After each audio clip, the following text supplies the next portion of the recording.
Magandang umaga mga kapuso. Ngayong umaga ating ire-recognize ang mga personalidad na may ambag sa larangan ng sports. Dito sa Spotlight, ating makakasama ang isang Zamboangueña bronze medalist fresh from the 34 SEA Games sa Hanoi, Vietnam. Ating makakasama si Christine Paraon. Hola Christine, good morning and welcome dito sa At Home with GMA Regional TV. Kumusta ka this morning? Buenos dias mga kapuso. Alright, congratulations Christine, and I believe super proud talaga ang buong Zamboanga after mo masungkit ang bronseng medalya sa 34 SEA Games sa rowing event. Ano ba ang masasabi mo rito?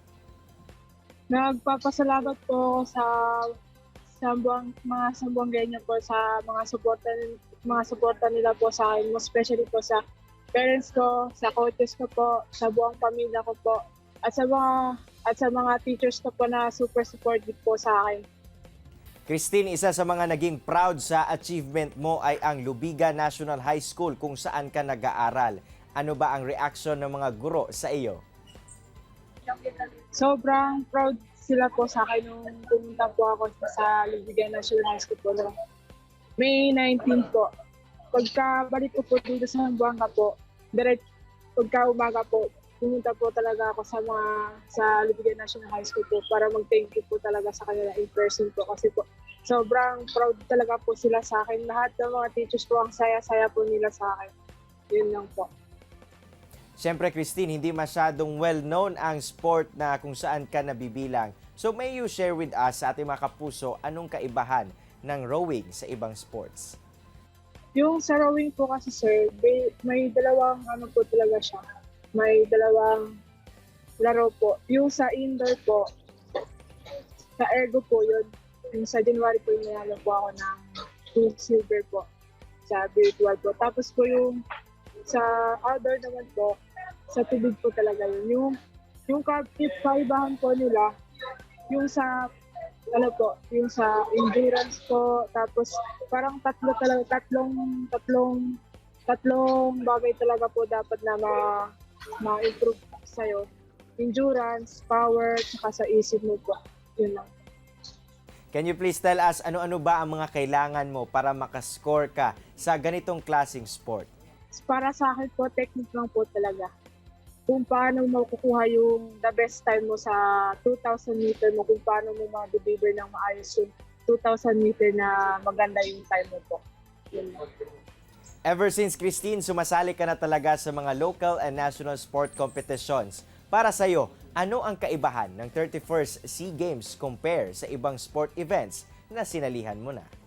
For me po, wala pa po talaga akong experience po sa pagiging rower ko po. Bale, dalawang ko po. First time ko po lumabas sa Vietnam po. Tapos yung sa January po, first time pa lang po ako indoor po. Bale, wala pa po talaga akong major experience po. Pero yung experience po namin sa Vietnam po, ang saya po kasi po.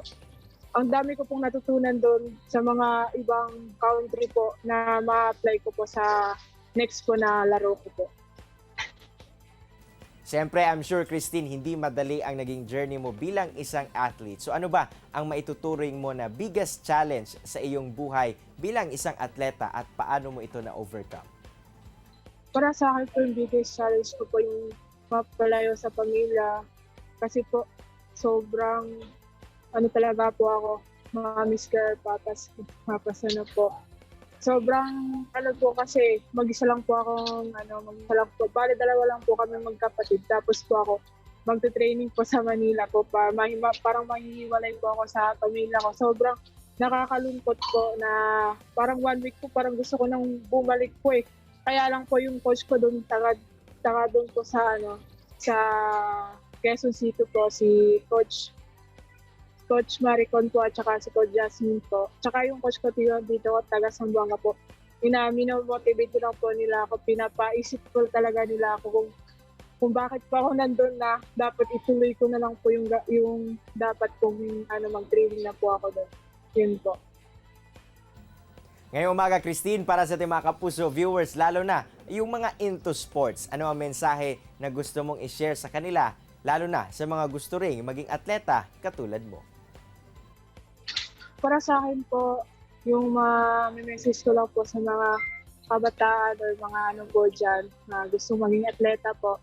Dapat po kung ano po yung passion nyo po, dapat ituloy nyo lang talaga po. Kung nahihirapan po kayo, laban lang. Isipin nyo na lang po kung para kanino po kayo nag-training, para kanino po kayo lumalaban, para sa bayan po. Tapos, ano po, think positive palagi kahit na nahihirapan na po, laban lang. Maraming salamat, Christine Paraon, sa oras na iyong ibinigay dito sa At Home with GMA Regional TV. More power sa'yo and God bless. Thank you At Home with GMA Regional TV for inviting me.